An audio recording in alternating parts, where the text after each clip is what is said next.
શરૂઆત કરીએ વરસાદી માહોલથી તો રાજ્યમાં ચોમાસું સક્રિય થઈ ચૂક્યું છે। રાજ્યમાં સિઝનનો કુલ વરસાદ છે એ 222.10 મિલીમીટર નોંધાયો છે। રાજ્યમાં સરેરાશ 24.44% વરસાદ નોંધાઈ ચૂક્યો છે। 24 કલાકમાં રાજ્યમાં 28 જિલ્લાઓ એવા છે કે જ્યાં 195 તાલુકામાં વરસાદ છે।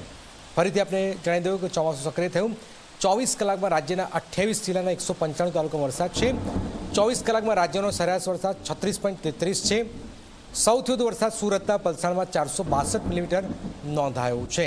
આ ઉપરાંત કામરેજમાં 442 મિલીમીટર વરસાદ છે। નવસારીમાં 388 મિલીમીટર વરસાદ છે। સુરત શહેરમાં 358 મિલીમીટર વરસાદ છે। વલસાડના કપરાડામાં 322 મિલીમીટર વરસાદ નોંધાયો છે। સરદાર સરોવર ડેમ 65.54% સુધી ભરાઈ ચૂક્યો છે। રાજ્યના 206 જળાશયોમાં સરેરાશ 41.17% પાણીનો સંગ્રહ છે। હિતલ અમારી સાથે જોડાઈ છે। હિતલ, લગભગ 25% જેટલો વરસાદ વરસી ચૂક્યો છે અને સારો વરસાદ છે। જે આગાહીઓ થઈ અલ નીનોની ચોમાસું નબળું રહેશે, પણ એ બધી વાતો પર અહીંયા પૂર્ણવિરામ મુકાઈ ચૂક્યું છે, કારણ કે 25% જેટલો વરસાદ વરસી ચૂક્યો છે।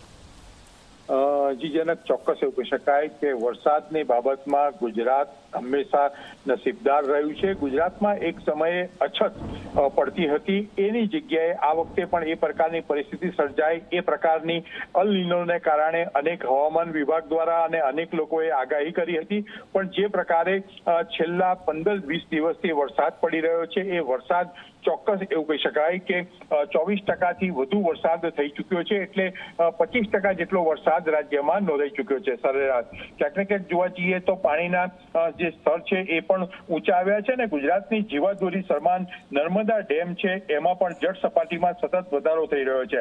ચોક્કસ દક્ષિણ ગુજરાત, એમાંય ખાસ કરીને સુરતમાં વરસાદે જે પ્રકારની સ્થિતિ તારાજગી ઊભી થઈ છે, કારણ કે વરસાદ એક જ જગ્યાએ 12-15 ઇંચથી વધારે વરસી રહ્યો છે એ પ્રકારની સ્થિતિનું નિર્માણ થયું છે। સરદાર સરોવરમાં 65.54% પાણીનો સંગ્રહ થઈ ચૂક્યો છે। ક્યાંક ને ક્યાંક સીધી રીતે જોવા જઈએ તો રાજ્યના જળાશયો 206 જળાશયો છે, એમાં પણ સરેરાશ 41%થી વધુ પાણીનો સંગ્રહ કરવામાં આવ્યો છે।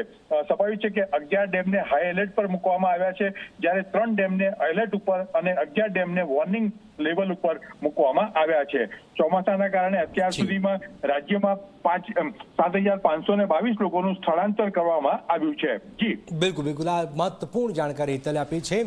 ગુજરાત હંમેશા વરસાદને લઈને 2 દાયકાઓથી તો લગભગ તમે જો કે નસીબદાર રહ્યું છે, અને આ વખતે પણ જે આગાહીઓ થઈ એ આગાહીઓની વચ્ચે આપ જુઓ કે છેલ્લા 7 દિવસનો જે વરસાદ જે છે એ એવરેજ 25%ની આસપાસ રેન્જ થઈ ચૂકી છે।